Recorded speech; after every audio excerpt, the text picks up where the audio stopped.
श्री सद्गुरु देवाय नमः। भाइयों बहनों, आज एक ऐसे भक्ति कथा सुनाने जा रहा हूं जिससे भगवान तरह तरह की लीलाएं करते थे। और यही नहीं, जब उसका अंत समय आया तो भगवान ने उसको अपना धाम प्रदान किया। इस कथा को पूरा जानने के लिए इस वीडियो को आखिर तक अवश्य देखें। और उससे पहले जिन लोगों ने गोकुल भवन अयोध्या YouTube चैनल को अभी तक सब्सक्राइब नहीं किया है, उनसे विनम्र निवेदन है कि वो इस चैनल को सब्सक्राइब कर दें और बेल आइकन अवश्य दबा दें, जिससे नए वीडियो के नोटिफिकेशन उनको समय समय पर मिलते रहें। भक्त भगवान चरतावली से आज आगरे की एक बुढ़िया कुर्मीन की कथा आपको सुनाने जा रहा हूं। संत शिरोमणि अनंत परमहंस श्री राम मंगल दास जी महाराज ने बताया कि इस बुढ़िया के पति रेल में झंडी दिखाने का काम करते थे। उनके 2 लड़के थे। बुढ़िया को बैराग हो गया।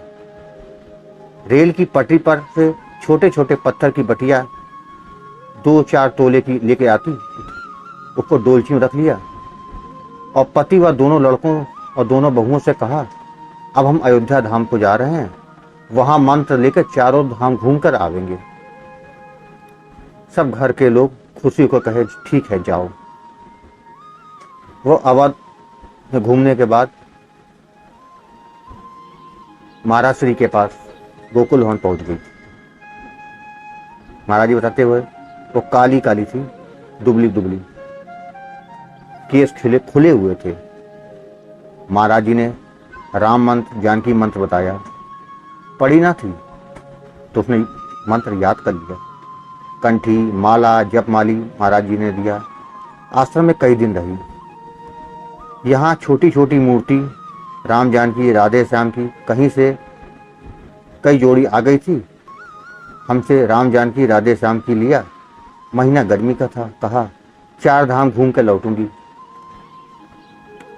भगवान और महाराज जी की दंडवत करके वो वहां से चली गई। जय दिन रही तय दिन रोज सरयू नहाकर जन्मभूमि जन्म स्थान रतन सिंहासन कनक भवन हनुमानगढ़ी क्षीरेश्वर महादेव सबके दर्शन करके आती। उसके पास 2 धोती थी, 4 लंगोटी, 1 लोटा डोर कटोरा, 1 कपड़ा 1 गज का। उसी में भगवान की डोलची कटोरा रखती थी। एक छोटी कमरी काली 3 हाथ की थी। जहां जहां जाती थी उसे भगवान भोजन का प्रबंध करा देते थे, कोई तकलीफ ना हुई। 4 साल बाद सारे धाम तीर्थ करके वो लौटी। आके उसने महाराज श्री को सारा हाल बताया। उसके पास 1 पैसा ना था, लेकिन भगवान की सच्ची भक्ति उसके जब से ही उसका सब काम हो गया था।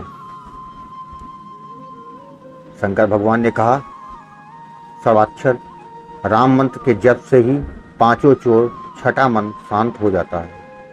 कोई मन लगाकर जपे तो उसके पट खुल जाएंगे। बुढ़िया ने शंकर जी की बात को अपने हृदय में रख लिया। सब प्राप्त हो गया। जब यहाँ आई तो उसने महाराज जी को सारा हाल बताया। महाराज जी ने कहा, बात सही है, सारा खेल मन का है। जब पाठ पूजा कीर्तन सेवा सब मन शांति के लिए किया जाता है। जहां मन लगा बस जीव पार हो गया।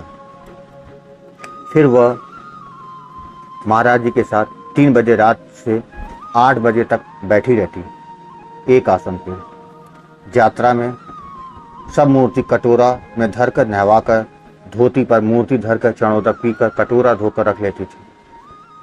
फिर डोलची में धरती थी। डोलची में कोई बिछौना न था। उसका प्रेम देखकर महाराज जी ने कुछ ना कहा। जब वो आश्रम आई थी तो 60 वर्ष की थी। फिर 4 वर्ष घूमी। उसके बाद महाराज जी से कहा, घर जाकर पति को लाऊंगी, मंत्र दिलाकर भगवान की तरफ लगाना है। लड़के काम करने वाले हैं। घर गई, पति को लाई। मंत्र महाराज जी ने दिया, वो पढ़े थे, जबकि विधि बताया, कंठी माला जपमाली आदि दिया। 7 दिन रहे। बुढ़िया से हनुमान जी ने कहा, एक तुम्हारी परीक्षा भगवान करेंगे, घबराना नहीं। वह हमसे बताया। महाराज जी ने कहा, भक्तों को सब प्राप्त हो जाता है, तब भी कभी कभी परीक्षा होती है, भक्त मजबूत हो जाते हैं। एक दिन राम जी, एक दिन कृष्ण भगवान बुढ़िया के साथ रात के समय खाट पर लेटते थे। रोज बुढ़िया से बातें होती। एक दिन बड़ा लड़का बुढ़िया से कहा, तुम माई रात में किससे बात करती हो? तो कहा, किसी से नहीं। तो वह पैर पकड़ लिया, कहा, हम 2 माह से तुम्हारी बातें सुन रहे हैं। जिससे बात करती हो उसे ना देखते ना सुनते, आज बिना पूछे पैर ना छोड़ेंगे। तो बुढ़िया ने उसे सब बता दिया। तो राम जी कृष्ण जी ने आना बंद कर दिया। उसने महाराज जी को पत्र लिखा। महाराज जी ने कहा, बिना भगवान के हुक्म के किसी को बताना ना चाहिए। कान पकड़ो, उठो बैठो। तब यहाँ से पत्र गया। तब बुढ़िया ने कान पकड़ा, उठी बैठी, माफ़ी मांगी, फिर नहाया, कुछ खाना खाया, भोजन सब छोड़ दिया था। जब पत्र गया तब ऐसा किया। फिर भगवान राम कृष्ण रोज आने लगे और घर वालों को ऐसा सुला देते थे कि सुबह सबकी आँख खुलती थी। ऐसा बुढ़िया का प्रेम था। बुढ़िया ने 75 वर्ष की आयु में शरीर छोड़ा। जानकी जी, राधा जी ने बुढ़िया से कहा, तुम्हारा समय आ गया, 3 दिन बाकी हैं। बड़ी खुशी, दंडवत किया। दोनों महारानी सर पर हाथ धरा और अंतर हो गई। जब समय आ गया, बुढ़िया ने सबसे कहा, भोजन बन जाए, भोग लग जाए 10 बजे, फिर हमें भगवान के यहाँ जाना है। सब तैयार हो गया, भोग बुढ़िया ने लगाया, सबने पाया, चौका बर्तन सब हो गया। 2 बजे विमान आया। शंकर जी और हनुमान जी वहाँ प्रकट हो गए। दंडवत किया। घर में सबसे कहा, रोना नहीं, ये मृत्यु लोक है। क्या हमेशा किसी के माता पिता जिंदा रहते हैं? जिसका जिस देवता से प्रेम हो, जितनी देर मन लगे उतनी देर जप पाठ पूजन करो। हमारे भगवान की खूब सब मिलकर सेवा करना, तो यहाँ भी सुखी रहोगे। फिर कहा, देखो शंकर जी हनुमान जी खड़े हैं, अब हम जा रहे हैं। फिर बोली, जय जय सीताराम, और कह कर शरीर छोड़ दिया। शंकर जी और हनुमान जी ने उसको विमान पर बैठा कर ले गए। भगवान ने सबका मुंह खींच लिया था, सब चुप रहे। ऐसी सच्ची बुढ़िया थी। भाई बहनों, आपको ये कथा कैसी लगी कमेंट बॉक्स में जरूर बताइएगा। और हाँ, इस वीडियो को शेयर करना ना भूलिएगा। धन्यवाद।